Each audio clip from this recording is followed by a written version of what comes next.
कल्पना करा, तुमच्या वडिलांनी दाखल केलेला एक जमीन वादाचा खटला ते हयात नसतानाही संपत नाही.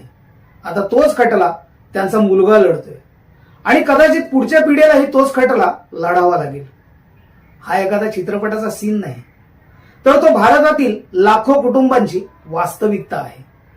एका बाजूला संविधान प्रत्येक नागरिकाला न्यायाचा अधिकार देतं, पण दुसऱ्या बाजूला न्याय मिळवण्यासाठी अनेकांना 10, 20, अगदी 30 वर्षेही वाट पाहावी लागते. मग प्रश्न असा आहे, भारतात न्याय मिळायला इतका उशीर का होतो? कोण जबाबदार आहे?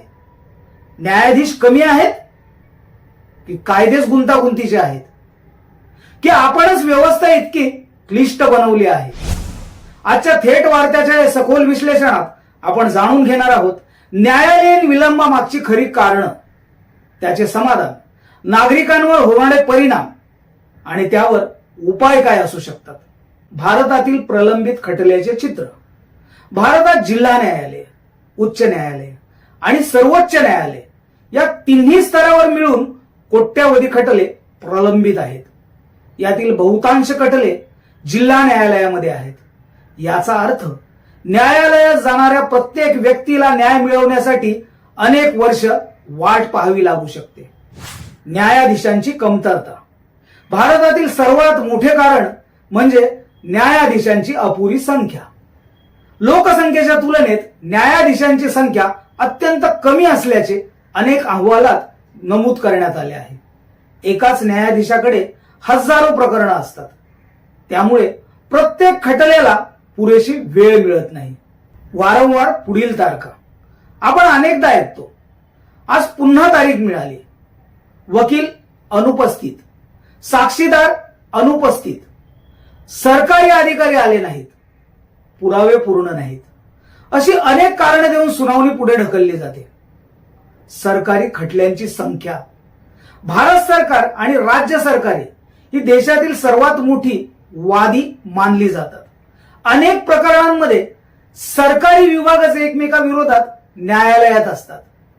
यामुळे न्यायालयांवरील ताण वाढतो. गुंतागुंतीची प्रक्रिया. FIR, तपास, चार्जशीट, साक्षीदार, पुरावे, अपील, प्रत्येक टप्प्याला वेळ लागतो. काही प्रकरणांमध्ये शेकडो कागदपत्रांची पडताळणी करावी लागते. साक्षीदारांची समस्या. अनेक साक्षीदार वेळेवर येत नाहीत.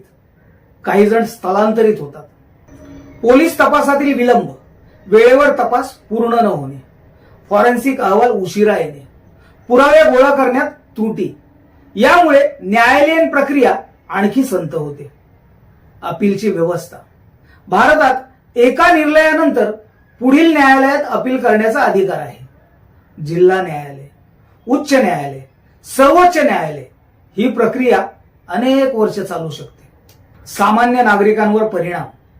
न्यायासाठी खर्च वाढतो, मानसिक ताण वाढतो, व्यवसाय थांबतात, कौटुंबिक वाद वाढतात, अनेक गरीब लोक मध्येच खटला सोडून देतात. म्हणजे विलंबित न्याय हा अनेकदा न्याय नाकारल्यासारखाच असतो. मग यावर उपाय काय?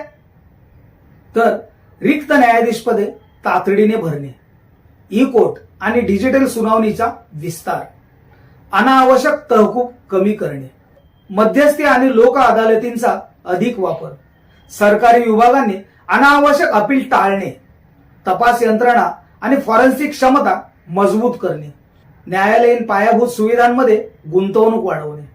भारतीय न्यायव्यवस्था ही लोकशाहीचा एक मजबूत आधारस्तंभ आहे.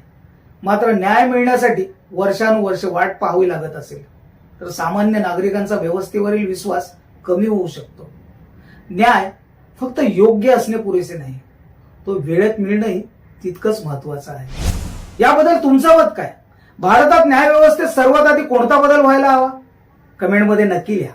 व्हिडिओ आवडला असेल तर लाईक करा, शेअर करा आणि थेट वार्ता चॅनलला सबस्क्राईब करून बेल आयकॉन दाबायला विसरू नका. धन्यवाद.